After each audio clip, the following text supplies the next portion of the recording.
Salam anak-anakku sekalian, selamat datang dalam pembelajaran online pendidikan agama Kristen untuk kelas 11.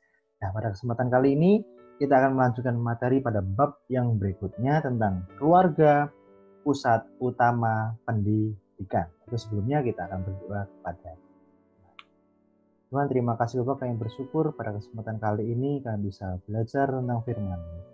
Engkau berkati kami Tuhan, sehingga bisa mempelajari materi dengan baik dan bisa menerapkan dalam kehidupan kami masing-masing.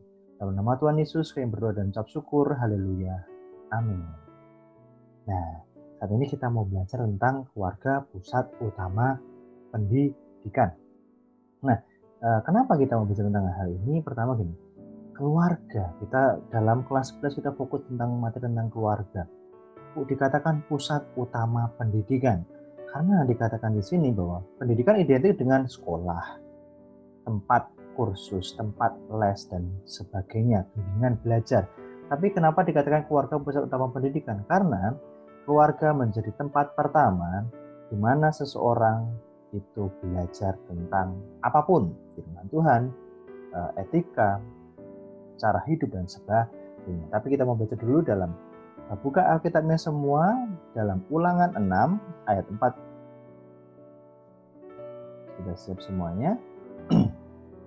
Ulangan 6 Ulangan 6 ayat yang keempat.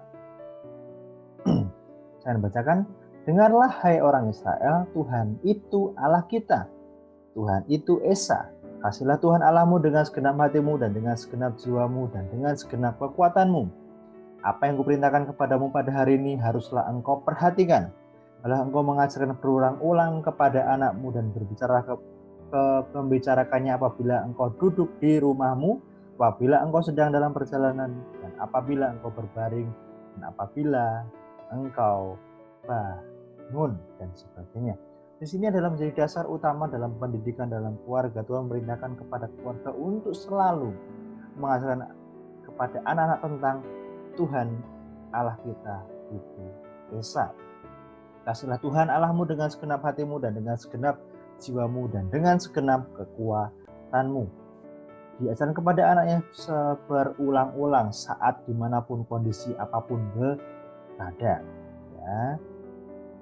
Pendahuluan seperti yang kita mau bahas tadi, Ulangan 6 ayat 7. Harus engkau mengajarkan berulang-ulang pada anak-anakmu dan membicarakannya apabila engkau duduk di rumahmu. Jadi dibicarakan saat duduk bersama dalam keluarga di rumah. Apabila engkau dalam perjalanan mau pergi kemanapun, apabila engkau berbaring dan apabila engkau bangun. Dalam pengantar ini, jadi peserta didik diharapkan mampu menemukan pesan dari kitab Ulangan 6-7 yang menjadi landasan teologis bagi lingkungan pendidik, baik keluarga, sekolah maupun gereja, dalam mengajarkan nilai-nilai kehidupan yang meningkatkan iman Kristiani serta sesuai dengan ajaran Kristen. Jadi dalam Ulangan 6 itu menjadi dasar bagaimana keluarga harus berulang-ulang mengajarkan kepada anak-anak tentang landasan teologi atau tentang nilai-nilai Kristiani, tentang nilai-nilai kehidupan yang ada dalam kehidupan kita. Kalian akan memperoleh sesuatu itu pas pertama-tama dari orang tua. Melalui pendidikan, manusia dapat menggali dan mengoptimalkan segala potensi yang ada dalam dirinya. Melalui pendidikan pula, manusia dapat mengembangkan ide-ide yang ada dalam pikirannya dan menerapkannya dalam kehidupan sehari-hari yang dapat meningkatkan kualitas hidup manusia itu sendiri. Guna meningkatkan kualitas hidup manusia memerlukan pendidikan, baik pendidikan yang formal, informal, maupun non-formal. Jadi untuk meningkatkan kualitas kehidupan, untuk bisa bersaing atau bisa bertahan hidup dengan baik dalam kemajuan teknologi, kemajuan kehidupan saat ini. Kalau kita tidak belajar, kita tidak bisa bertahan tentang kemajuan zaman di sini. Kita tidak bisa mengikuti dengan teknologi, tidak bisa mengikuti tentang bagaimana cara bekerja yang baik. Nah, untuk meningkatkan kualitas tersebut kita membutuhkan pendidikan formal, informal maupun non-formal. Formal di sekolah, informal di tempat lain dan sebagainya. Non-formal mungkin kita belajar dengan orang tua atau saudara-saudara atau di lingkungan, dan sebagainya.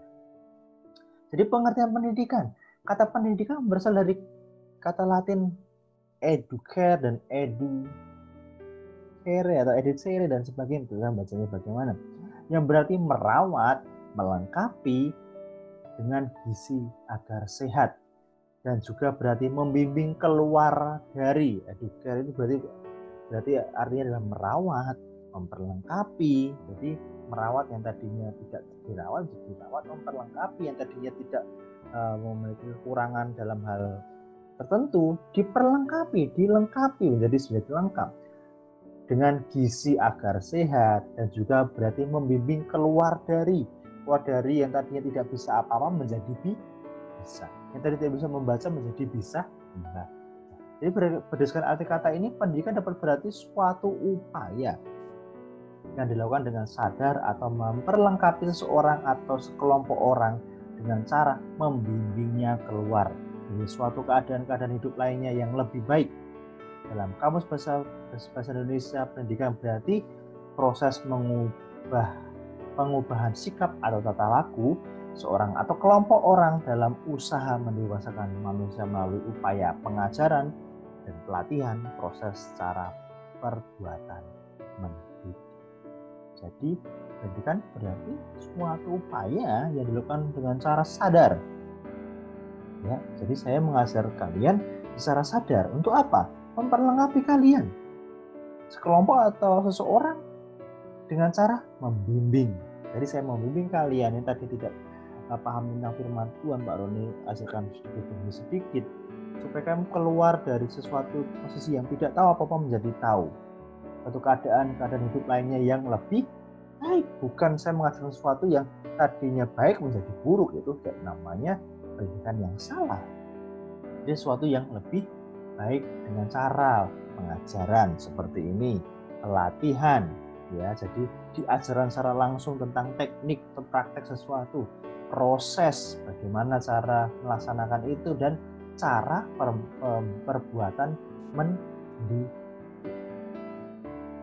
Dari berbagai pengertian itu dapat disimpulkan. Jadi gini, bahwa pendidikan adalah mengarah kepada pembentukan suatu pribadi. Jadi tujuannya adalah membentuk suatu pribadi secara utuh dan holistik, mencakup aspek rohani, ya kan, dalam pendidikan ada aspek rohani, spiritual, psikis, mental, fisik, dan sosial. Jadi dalam pendidikan dalam sekolah tidak hanya cuma belajar tentang intelektual, agama, tidak hanya tentang rohani atau spiritual, tapi psikis, mental kalian, fisik, serta hidup bersosial kalian seperti apa, yang dapat diperoleh dari pengalaman hidup sehari-hari. Pendidikan bukan hanya cuma sekedar di sekolah, tapi dalam pengalaman hidup sehari-hari. Dimulai dari mana? Keluarga.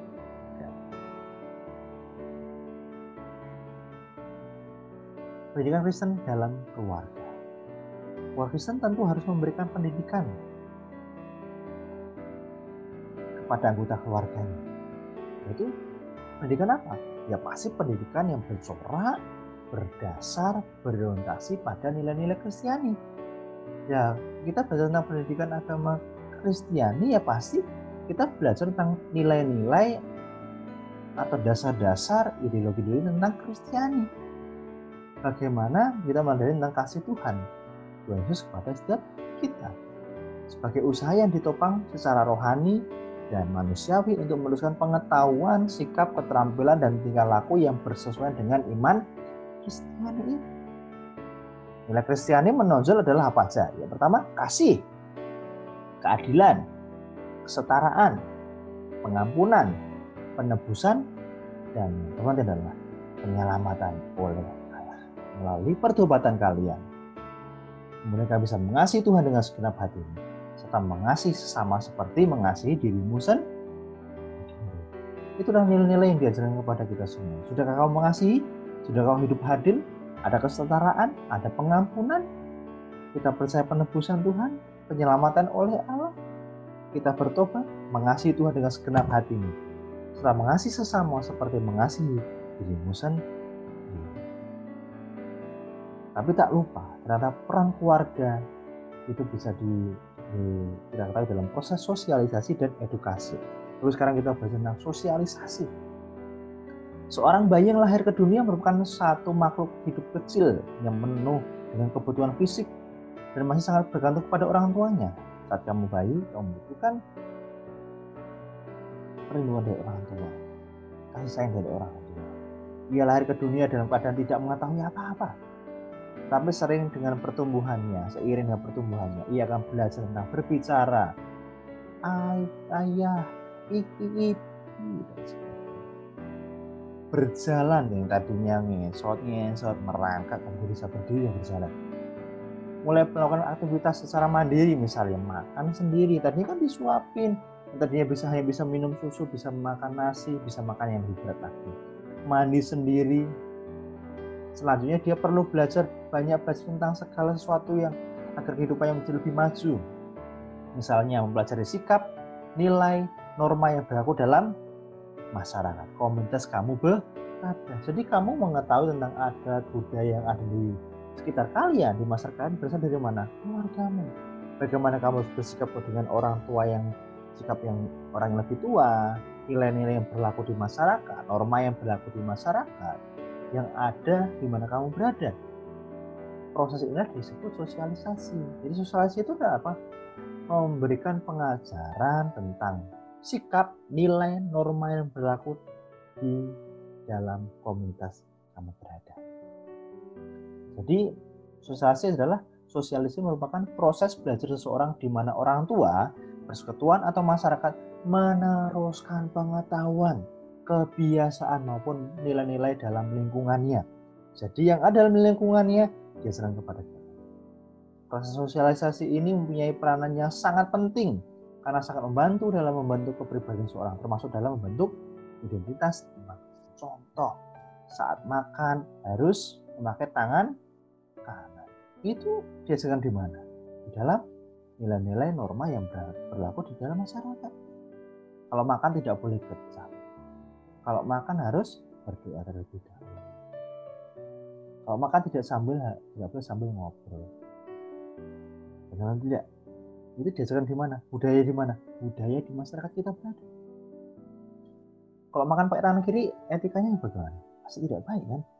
Kenapa kita harus pakai tangan kanan? Ya karena itu adalah yang diajarkan kepada budaya sosialisasi yang ada di masyarakat kita. Bahwa tangan kanan itu adalah tangan yang sopan, yang baik untuk berjabat tangan, makan, dan sebagainya. Dalam Alkitab diceritakan bahwa keluarga Timotius merupakan salah satu contoh keluarga yang saleh. Karena orang tuanya telah menurunkan iman kepada Tuhan Yesus secara turun-temurun. Saya bacakan dulu dalam 2 Timotius 1 ayat yang kelima. Sebab aku teringat akan imanmu yang tulus ikhlas, yaitu iman yang pertama-tama hidup dalam nenekmu Lois dan dalam ibumu Eunike, dan yang aku yakin hidup juga dalam dirimu. Jadi saat Rasul Paulus berkata kepada Timotius, dikatakan bahwa aku melihat imanmu yang tulus, yaitu iman yang ada di nenekmu, ibumu, dan sekarang ada di dalam dirimu.